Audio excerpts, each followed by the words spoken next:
to each other a little bit easier. So, but that also means that we are not on mute. So if when I or Tim are talking, you can hover over your name in the attendee box in your on the screen.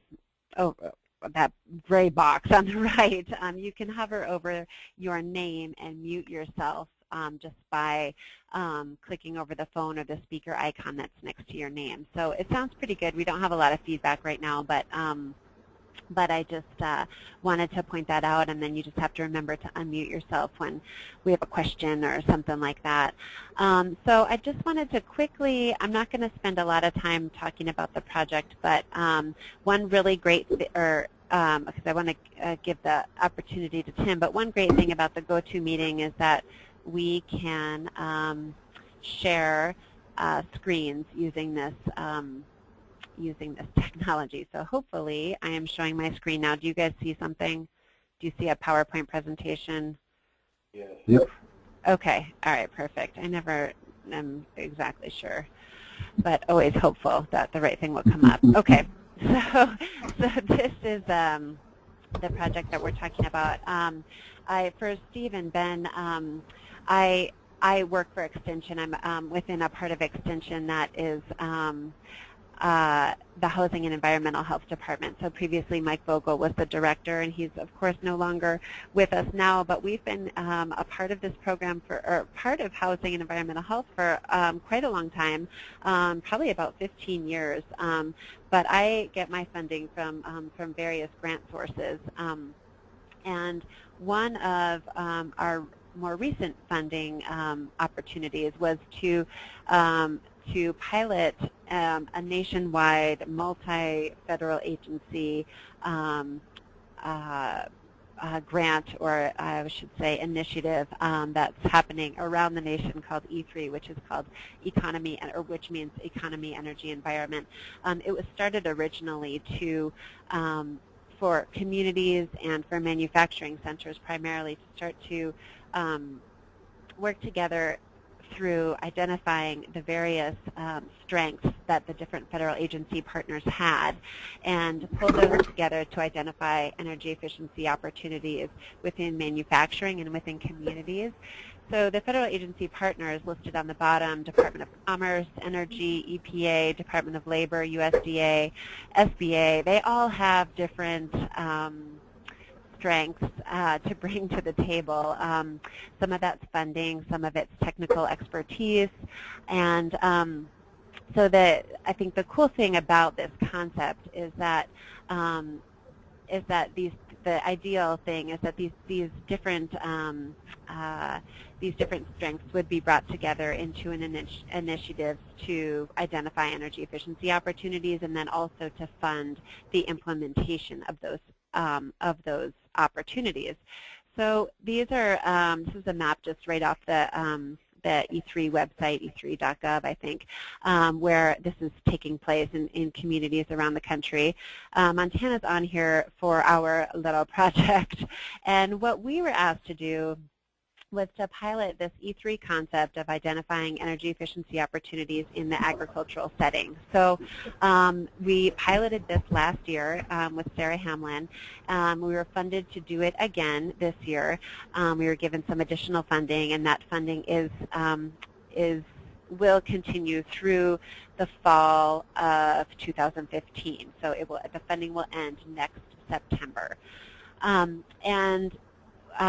So the objective was that through these, E3 or energy efficiency assessments, we would work with the ag community to reduce energy consumption, increase productivity, minimize carbon emissions, prevent pollution, drive innovation. So that was the gist behind it. We had I'm trying to remember how many agents we had with our pilot approach. But we began that last year, and I'm going to talk about this briefly because it kind of gets to the crux of how we decided to collect our data. When Sarah and I were first talking about this project, we determined that the end goal for this to be any kind of a meaningful project, the end goal of this, of these assessments would be to ensure that for the producers, for our ag producers that participated in this process, that we were putting them in the best position possible to maximize available financial opportunities in order to implement E3 recommendations. So what I mean by that is that by going through the process of having an agent come and do any kind of energy efficiency assessment on their property, that would be a benefit for them. That the end result would be that they would have a series of energy efficiency recommendations that we gave them, and that as a result of those energy efficiency recommendations, if they chose to pursue some cost share funding or a loan to implement those energy efficiency recommendations, that they would be able to do so. And that's really important because when we look back at who those federal partners are for this E3 project, one of them is USDA, and USDA has quite a significant amount of funding through a few of their grant sources. I'll point you in the direction of what those are in a minute. But one of them is the EQIP program, EQIP. One is, I think, a value-added producer grant, and there's quite a number of funding opportunities. But in order to be eligible for those funding opportunities, the data needs to be collected in a way that would meet their very stringent criteria. And so last year when we set about this pilot project, we ensured that all of the data that we collected on potential energy efficiency opportunities would meet NRCS's highest bar for. So of course there's a couple of different programs within USDA. One is Natural Resources Conservation Service, one is Rural Development, one is the FSA. So but in order to meet the NRCS funding opportunities, they would need to meet this bar, which we determined was kind of the highest bar for all these different grant opportunities. And that bar was for their EQIP program, and that was that it would be certified by a technical service provider, so a TSP. Now, the fact that these audits met this highest bar doesn't mean that the producer needs to necessarily apply for NRCS funding, but it just enables them to if they chose to, and it also gives them the data that would be necessary to apply for any grant source that we might find. So let's see, I'm going to just go through. So the way that we are making this happen is, number one, by finding willing producers, and that's where you guys come in, conducting assessments and securing some implementation dollars. So we're in various stages of these three components. We did our initial training in Phillipsburg, that's the Broadway Inn, and we did our hands-on training out at the Skinner Ranch, just outside Phillipsburg in Granite County. These are the different, I'm going to just skip this. This is an example of one of the energy management plans that came out of our pilot project. And this is a table that I think it was Nicole. Yeah, it was Nicole Gray, and with the assistance of Rick Rumsey, who's also on the call, and he is available now for technical assistance. I'll talk about that in a second.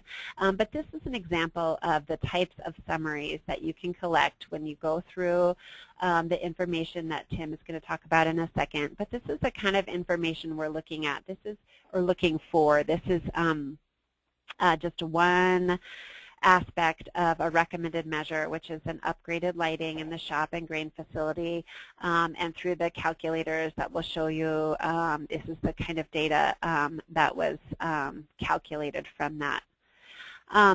We realized through our pilot project that there was two other big energy hogs, for lack of a better word, that we weren't addressing through this this kind of highest bar that we had decided to do our assessments with, and that was diesel efficiency.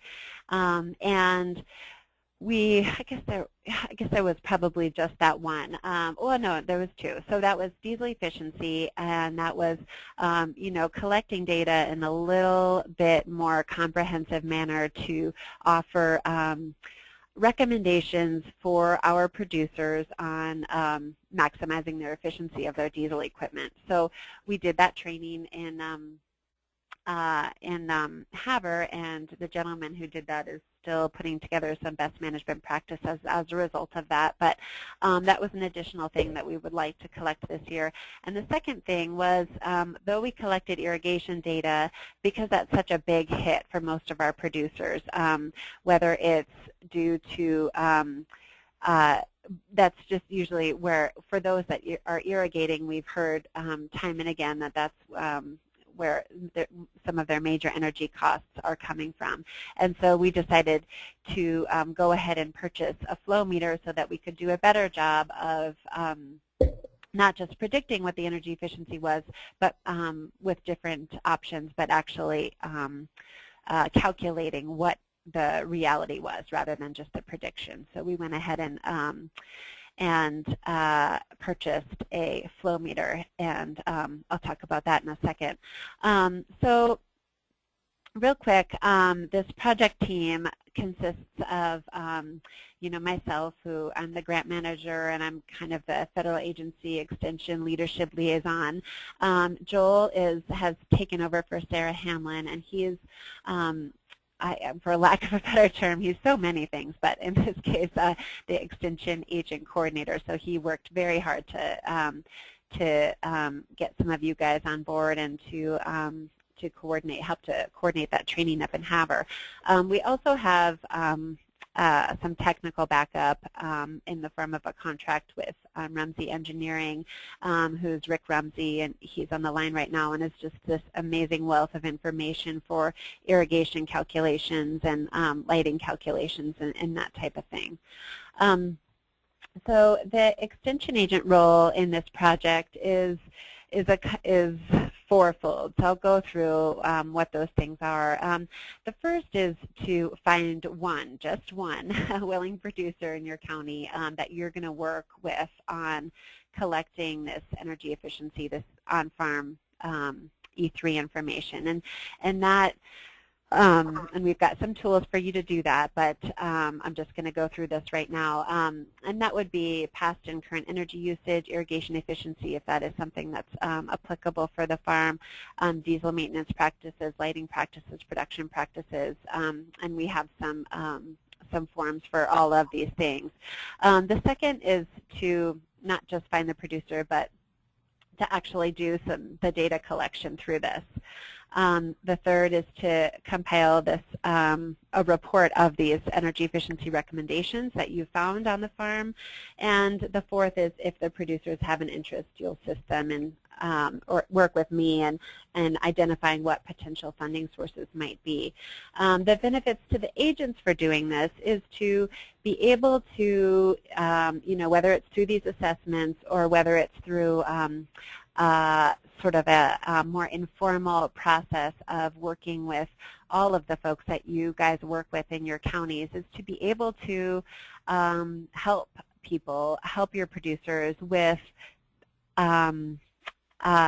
identifying what energy efficiency opportunities they might have. So whether it's through this particular assessment or whether it's on a more informal basis when you're out on property, being able to look at the irrigation system and understand it and provide some recommendations for upgrades if you think that's applicable. The same thing for diesel. For production practices, the tools that you will use in this process can help to educate you so that you can educate your producers on maybe what some more efficient opportunities might be. The same with lighting. The handbook that we've just put together can really help you walk through some and provide to someone else some energy efficiency recommendations. And another benefit, I think, to being a part of this process, aside from just that that knowledge gain, is that our new director, Jeff Bader, will be in this upcoming legislative session, will be advocating for sustained funding for extension to be able to do this, for extension to do this type of energy, on-farm energy efficiency work throughout the state. And it's one of the primary things, it's my understanding at this point at least, it's one of the primary tasks, or I guess, important items that the director will be taking to the legislature to advocate for funding. So I think being on the front line of having this knowledge gain and be able to offer that to your producers, I think is a benefit for you guys as well. So the timeline, like I said, this project has been extended through next fall, the end of next September. So we've got some time to get these assessments done. It's been a little start and go. I know we did our training in May, and then we kind of we've spent the summer really working on this handbook to help with this process for you guys. And so we've, it's been a little bit, and purchasing the flow meter, so I know it's been a little discongruent, if that's the right word. And so, but we do have, another year to collect this data and to go through this process, and we can toy with, doing another training if we need to, and we can kind of work together on that. The tools to assist you with this, before I turn it over to Tim, are the website, and that is really going to be one of your main sources of information. This is our website, e3.peakstoprairies.org. We have a huge amount of information on here, particularly in the project outcomes and reports. We have a funding implementation guide, which has numerous funding opportunities that are applicable to these projects when we get a little bit further down the line. And we have, let me go back to the home page. We have your pictures on here, the project team. Materials for project partners at the lower right corner. This has data collection forms. It has videos and presentations that we've done on this irrigation training. We have a flow meter training video and an instruction sheet which tells you how to use the flow meter. Just a ton of information. But to make it even easier, we have put together a, not that this is easy, but to simplify things more, we have put this, we're in the process of finalizing this handbook, which is going to be, which is going to walk you through all of the different aspects of an energy efficiency assessment. And I'll send this out when we've fully finalized it next week, because our student is working on that. But the one thing I did want to show you was what was in here. And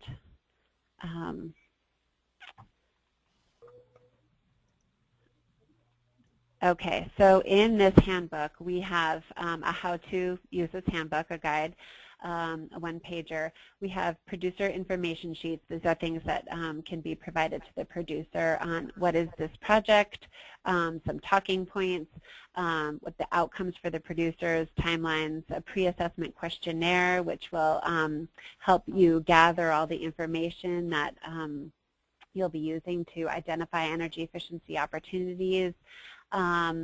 we have these forms on how to collect irrigation data, how to use a flow meter, frequently asked questions.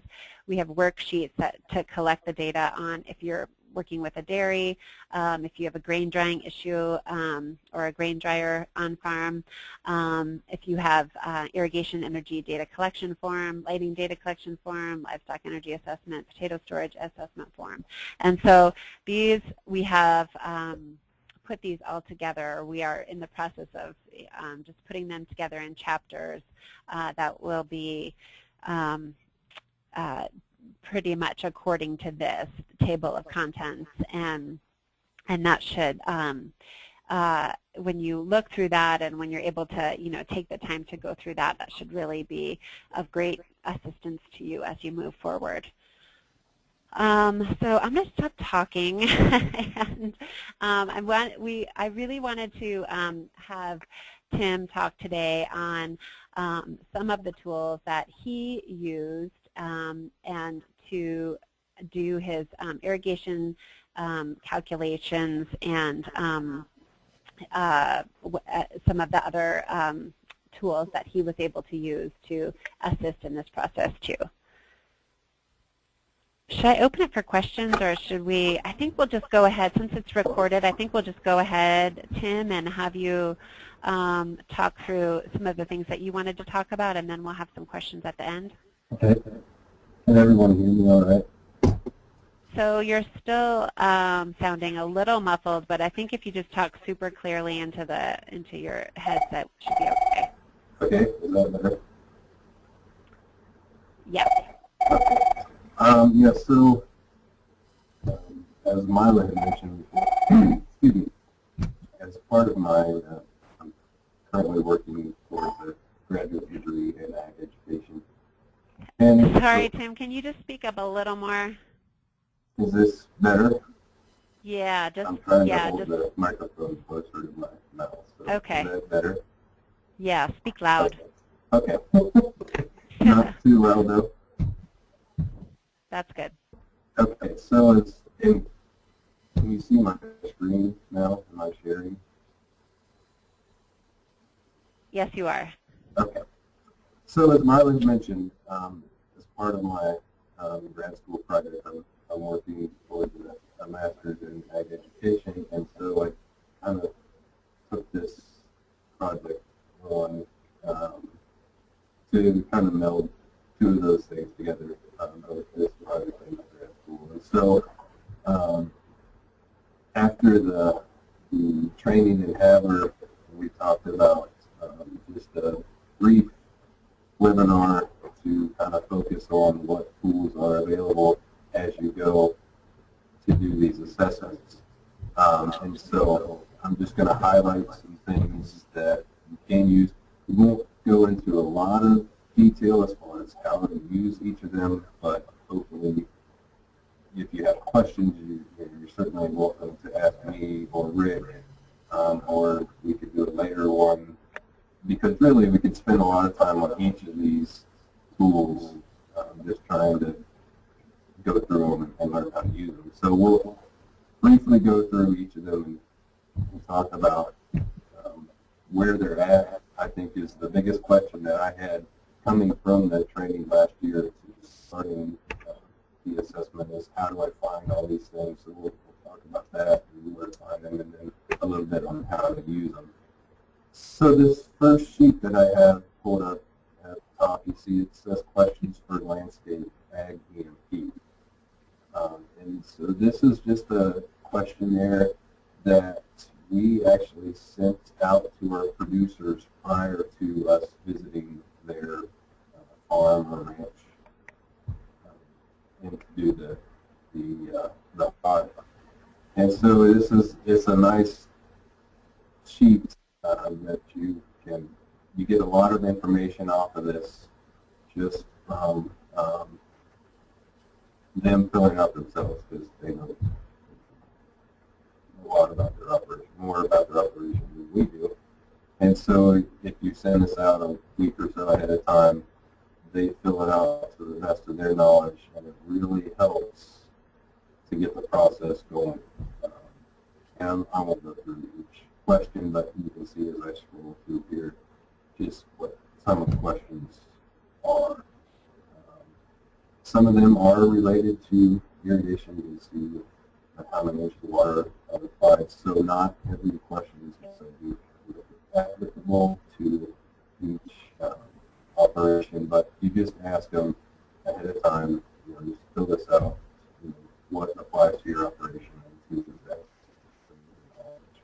And so this sheet actually is found, and we do have an E3. Hey, Tim, can I interrupt you for just a second? I think it's still pretty, I'm still having a bit of a hard time hearing.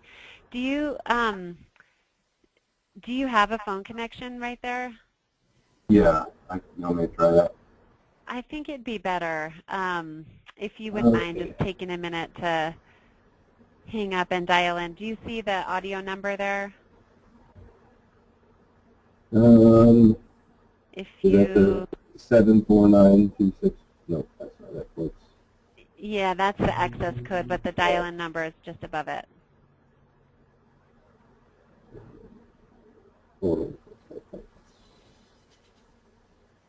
Oh, so if you click telephone on there, okay, on that that little toolbar under the audio tab. Okay. Oh, he's gone. Okay. Did anyone else have a difficult time hearing him? Hopefully that's okay. Okay.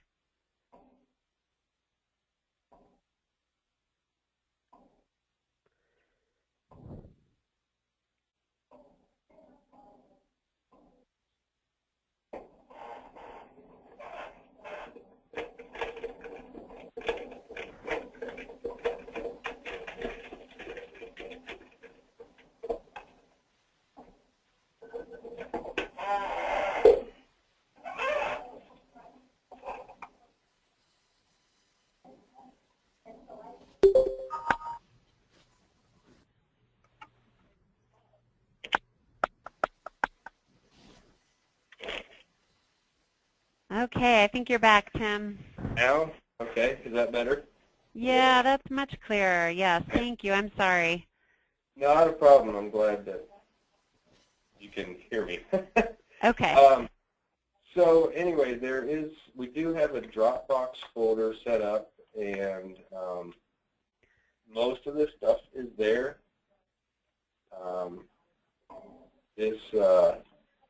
The landscape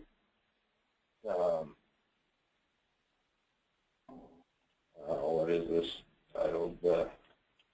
Questions for Landscape Ag EMP is on that Dropbox folder. So I don't know, Mila, if that's been utilized with new folks yet. But yeah, I think it's the same form that you have up here. So thank you for showing it, and we have we've put that on the website now just to make it real clean for everyone to be able to find, and that's part of this handbook that it says a pre-questionnaire or something like that. So that will be, it's there as well.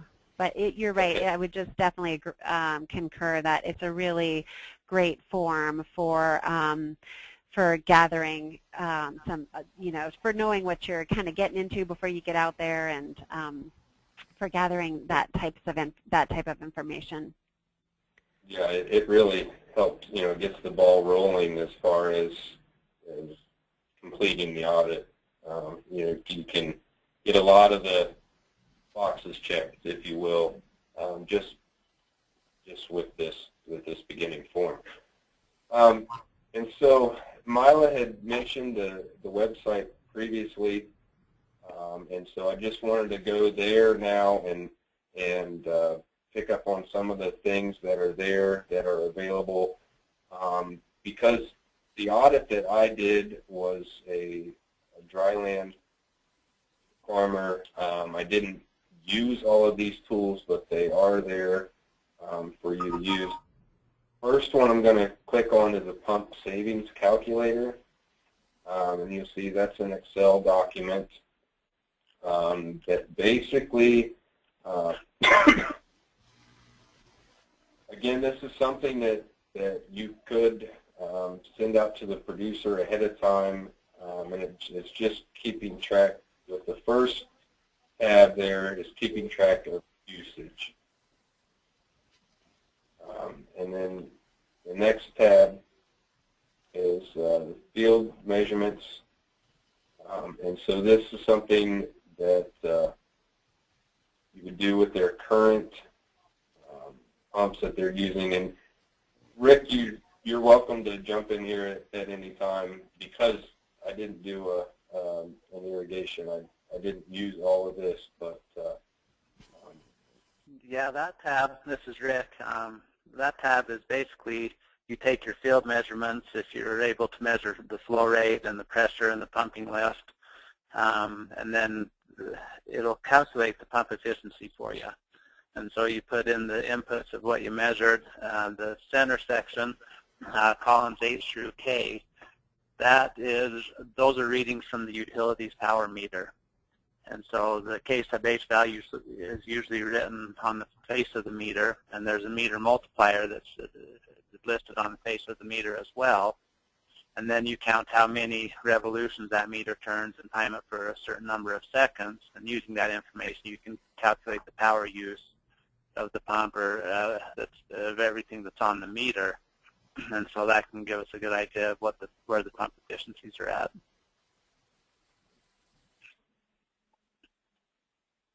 And it's nice to be able to use that utility meter without actually getting into the electric panel. It's safer than getting into the electric panel and taking measurements with the portable meter. And so we like to do that as often as we can. So then when you go to the next tab, it calculates what you're currently using, and if you went ahead and purchased a new pump or rebuilt that pump, what your energy savings would be. As you can see, with this scenario, the existing pump was only working at 61% efficiency, and with the new or rebuilt pump working at 78% efficiency, you're saving 3,500 kilowatt hours. So that's a nice thing to have in it. Also goes into cost savings, which producers are definitely going to want to see, as they go through this process. And then just an evaluation of where you're currently at as well. So that's kind of the quick and dirty on the pump savings calculator. The next thing I wanted to show you is the irrigation data collection form.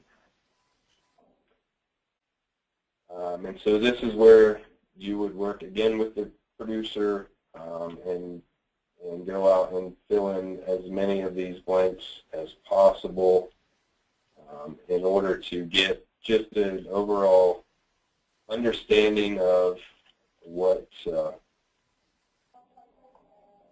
currently what the operation consists of and what's being used and stuff like that. And so, that one I guess is pretty self-explanatory, but it will help to get a starting gauge of, I guess, where they're at with their irrigation.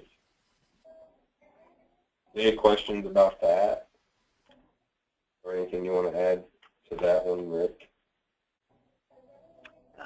No. Were you going to show them the NRCS, the irrigation data collection form as well? I can. I think it might be good to compare the two. I think they're both good forms, and I think it'd be a good idea to look at both of them, and then whatever the extension agent is most comfortable with using. They collect basically the same data, but in a different way. Okay. So this is what Rick was referring to, and this is what's used by the NRCS. And again, as he mentioned, it's basically the same data that you're collecting. It's just a different way of doing it. And so it's entirely up to you, I guess, you and the producer, as far as which of those you prefer to use.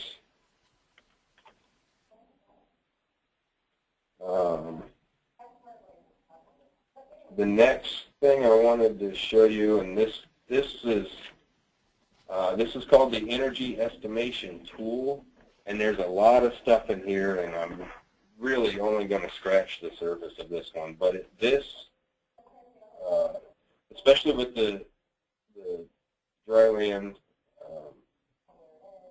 landscape audit that I did, this was probably the biggest piece that I needed to complete that audit. And again, like I said, I'm only going to really just scratch the surface on everything you can do here. But basically it's an Excel spreadsheet. On the left-hand side, you see you have your benchmark. On the right-hand side, you have what's planned. You can change the, I don't know what color you call these, orangish boxes to fit the producer's operation. And typically, the easiest part to fill out on this is going to be on the planned side, and that's basically what the producer is already doing. You can put in your start date. If the producer has a 4 or 5 year rotation, you would start the current year that you're in and go out to your end date 4 or 5 years down the road. Field acres, ID, and description. Acres are probably the most important thing there, but you can fill all that in. Then when you get down into the crop interval, name, and growth dates, that's where you fill in what the producer is currently growing. And one thing that I like this tool for is, especially, let's say the producer's doing a crop fallow situation, and you think that maybe there's a chance by adding another crop to that rotation, or by taking that fallow out and putting the crop in, maybe there's some savings that can be found there. And so you just start with what they've got, and then over on the benchmark side, you can add in different crops, and it will calculate that out for you. So you see there's a lot of tabs at the bottom. I did have skinners that we did that day. I don't know what I've done with it, but it goes through. So it goes through your crop intervals. You put in your yields. Whatever amendments are applied, chemicals applied, nutrients, diesel use,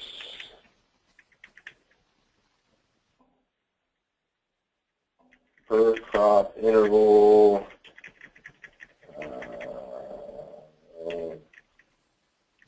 irrigation if there is, you put that information in there, and it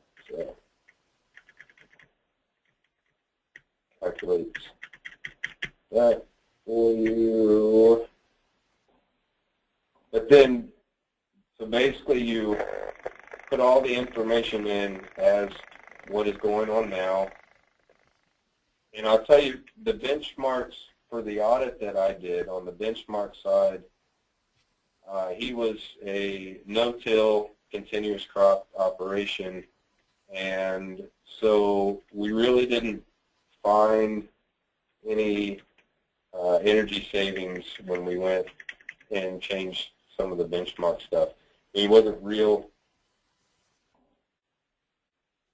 I guess the producer wasn't real concerned about energy use as far as his cropping system went, so he wasn't real willing to change a whole lot. And so in filling this out and visiting with the consultant, we really didn't see a whole lot of benefit. We did change a little bit on his nutrient side, but again, it didn't change much in the way of his total energy use. So we put the information in. The blue tabs are report summaries, and so that's where you would see if there was any difference that was associated with the benchmark compared to the plan. This tab is where you would see that information.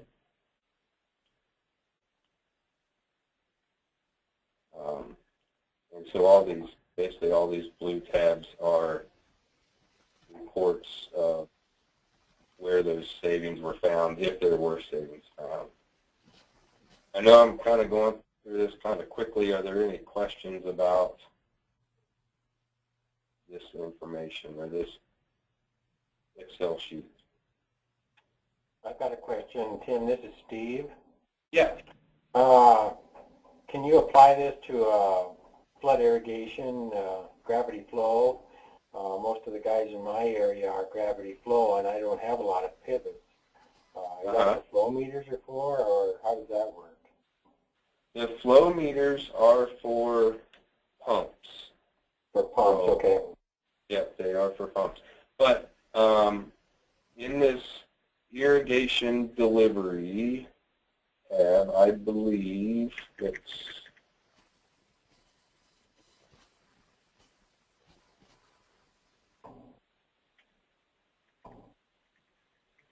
do you have an answer to that, Rick? Because I don't know that. Generally, we don't consider flood irrigation.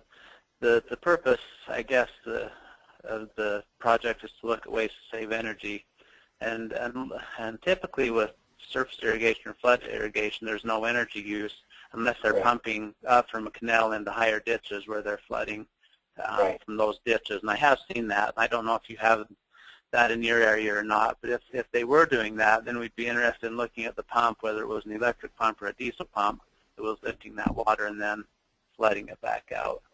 Okay, okay. But typically, if it's just a basic flood irrigation system where you're flooding out of the creek or a canal or a ditch and you're not pumping anything, you would not include that in their plan as far as energy goes. Okay. That makes me come up with another question. If they're not going to be able to measure the energy savings in a gravity flow situation, how about? And I'm thinking about my nephew farms out here west of town, and he's doing some farming practices now that are saving him from extra trips over the field with his equipment, and so he's been seeing quite a savings in diesel fuel. And does that fit into here anywhere or no? Yes. Yeah. Yeah. Actually, that. Yeah. Go sorry. ahead, Go Tim. ahead, Rick. Well, I was just going to say that. Yeah, that would be in your field operations.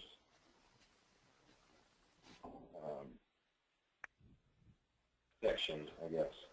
Okay, I see. So, yeah, you could, like, for example, if a producer was not using no-till and you think that there could be savings by going to no-till, you know, you would put that in the field operations section, and it would calculate that out for you. Okay. Like I said, there is a lot of there's a lot of stuff to this Excel sheet, and really we could probably spend a whole day just going through this. And you know, maybe that's something that because I know even when Byron and I did our assessment here in Richland County, a majority of the time was spent just getting this sheet filled out correctly. So it really, there's a lot to it and a lot that you can do with it. So like I said, we're just scratching the surface of what can be done here.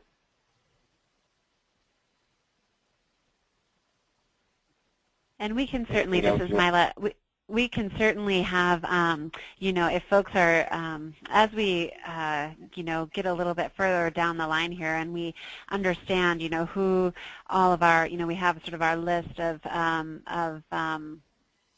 producers and production types, I guess, or practice types that that you're going to be doing assessments on. And if we see that, you know, that many of you are going to, or any of you are going to be, you know, really utilizing this in all its glory, we can definitely have a, you know, kind of an in-depth, just a small group call, you know, with Tim and Rick, and make sure we, you know, understand all of the ins and outs, and that we're using that properly.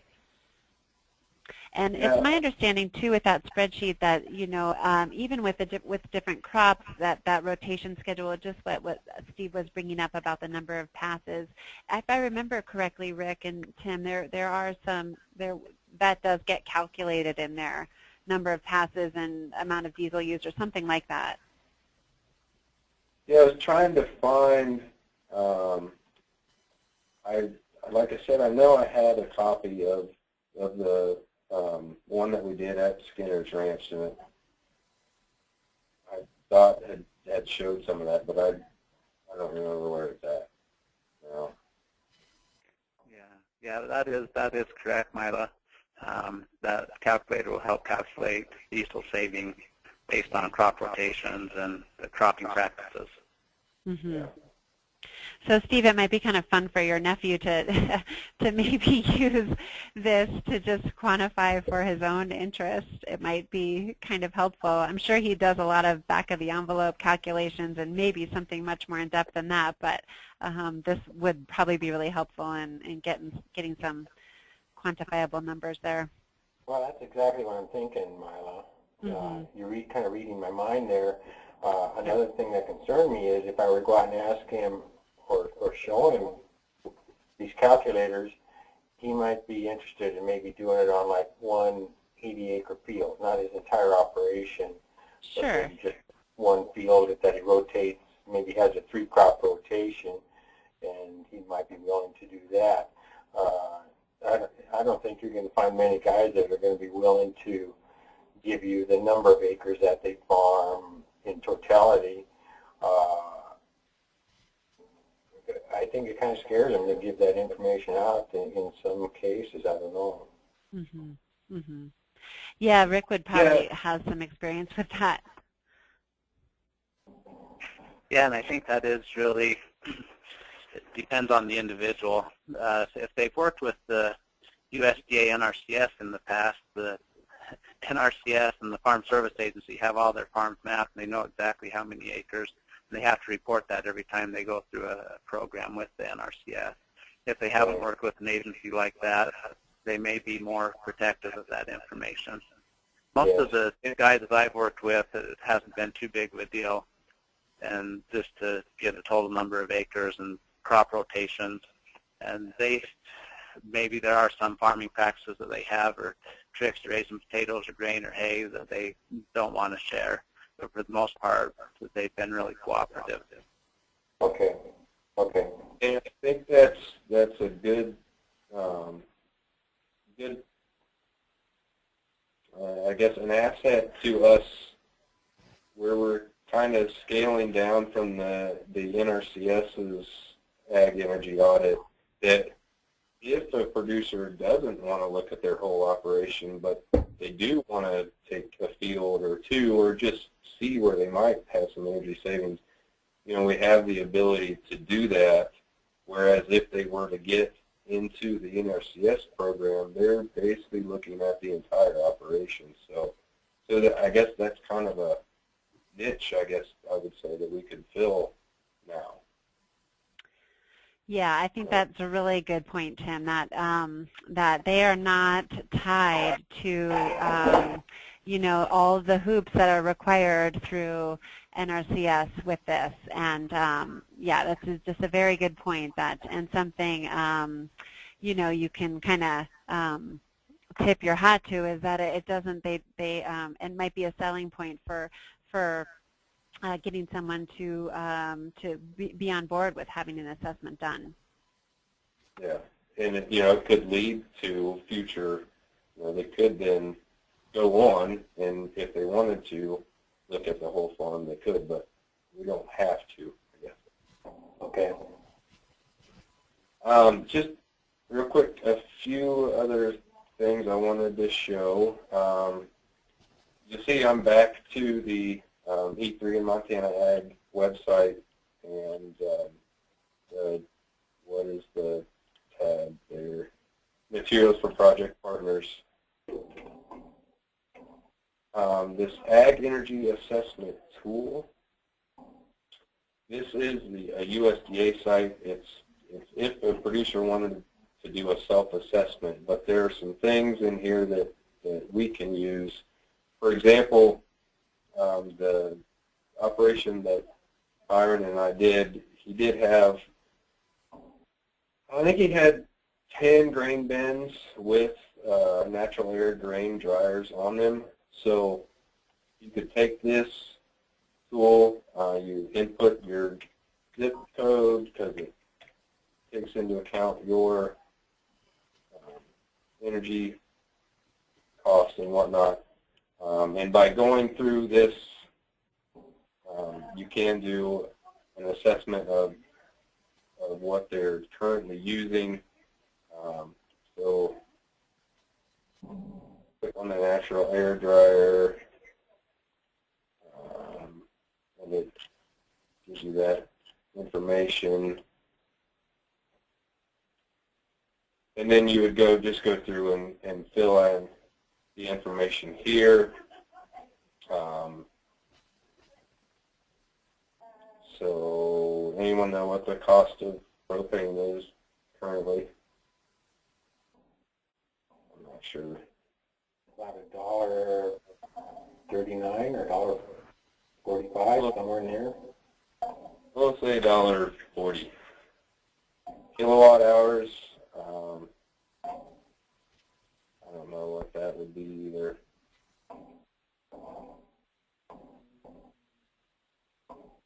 Usually 10 cents per kilowatt hour is usually pretty common. Or a good average number to use anyway. Okay.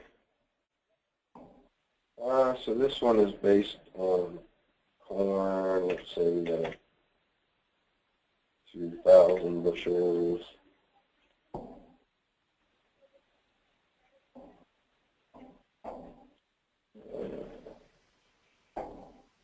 So again, there's just more stuff that they would fill in, but it does give you some information as a, you know, some different options if they went with different dryers. And my guess is this is, because it's the USDA, it's more probably applicable to Midwest, where they're drying grain at larger amounts with typically natural gas, but there is some good information there that can help. The other part, you know, there's an irrigation part to it too, a lighting part, where if you're doing a headquarters audit, and really in the headquarters audit, that was the biggest piece of what we did, was looking at the lighting systems. And so if you go into this, it gives you an opportunity to type in what type of bulbs you're using and how many, and then you go to the next tab, and well, we'll just real quick go. So let's say you've got in your shop, you've got 10 incandescent lamps, and maybe a dozen fluorescents, and then 4 yard lights.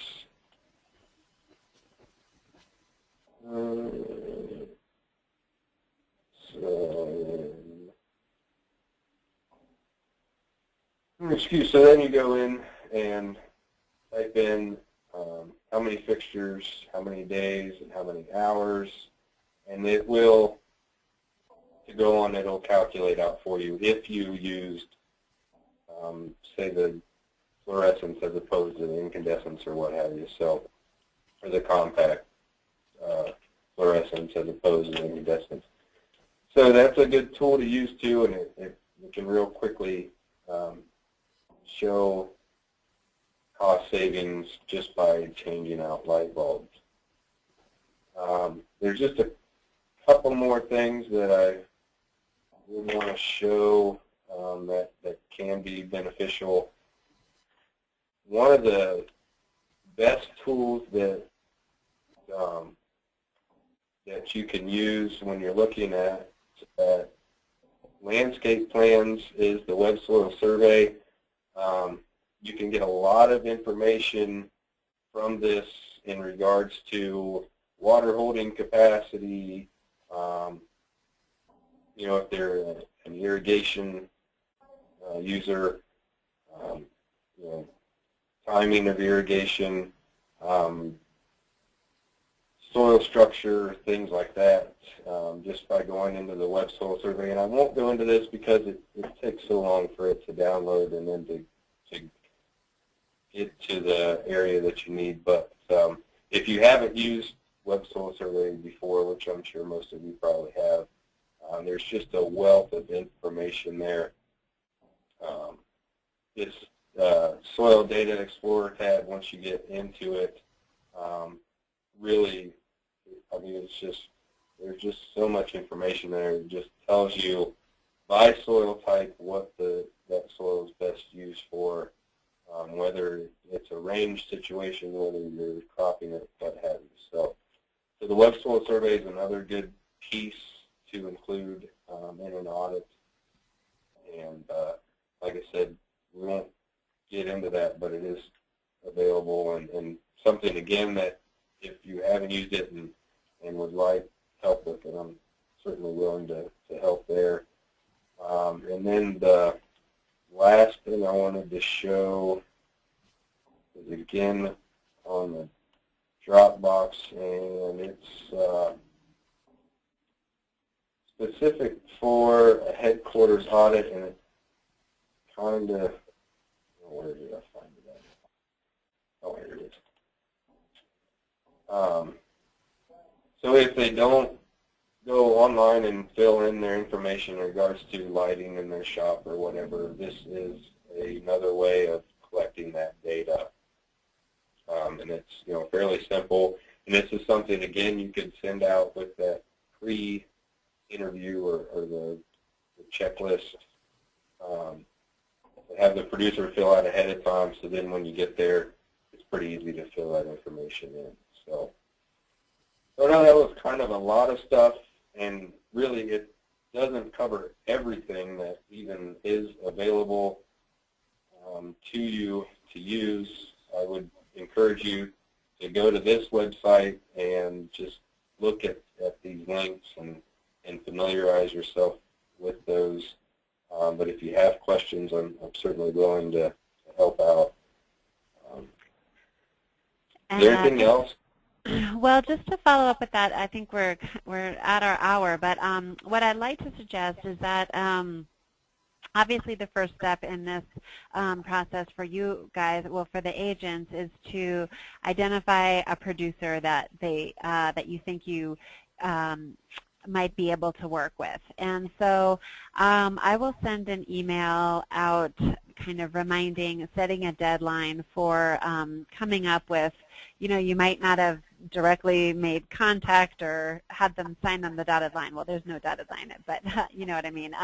You might not have them ready quite yet, but I would like to, by the beginning, in the next short amount of time, see if we can get everyone to identify one or two potential producers in your county that might be willing to go through this process. And then I think the next step with that will be to talk about it in a meeting like this, something a little more interactive. It won't just be Tim and I giving you information, but to talk about what those types of production practices are, and I think with that we'll be able to kind of field questions and to kind of take a baby step from there, I guess. So that's what I would like to suggest for our next step in this process. Does anybody have anything else that they want to bring up right now? Thank you, Tim, so much for that, going through that information. It's really, really helpful. You're welcome. I hope so. I know it's a lot of stuff, but like I said, I'm here to help if you need it, and even if it's just a matter of helping you find some of these things, I can do that. And I think just, yeah, exactly. And I think one, just as a point of wrap up, is that, each facility that you'll be working with is going to have a different, you're going to be using a different set of tools, because we'll have different primary energy efficiency savings opportunities. So, it's because of the irrigation system, whether it's because of a lot of grain dryers or whatever that is, that each audit, each assessment will be very unique. And so it really just takes a lot of, working with the producer to kind of understand what they think, what their ideas are on where most of their energy is going to, and that will really get you going in the right direction. Yeah, Mila, this is Rick. I was just going to add just basically what you said, but after certain producers identified, and we know what their farming practices are, we can help the agents identify which tools will be most helpful for them, so they don't have to maybe go through everything and decide what they need, but we can sure help identify the tools that would apply to that farm. Yes, yep, exactly. So that'll be the first step, the first baby step on the road, and I'll send an email about that to those who were on the call, and well, to everybody, and make sure if they get a chance they can listen to this recording, and we'll go from there. Well, thank you. We won't keep you any more of your time, but thanks for joining us. Thanks again, Tim, and enjoy the rest of your month of August. And one last thing, sorry, but I don't know if anyone has had the opportunity to, I guess before our next meeting, if there is a chance that you will have a producer that you would like to use the flow meter on and to collect some actual irrigation pump data. I know the irrigation system will be coming to a close for this season probably fairly soon. Please get in touch with Joel and I, and we'd be happy to walk you through how to do that sooner rather than later. Okay, well, thanks, folks, and enjoy your day. Thank you. Thanks.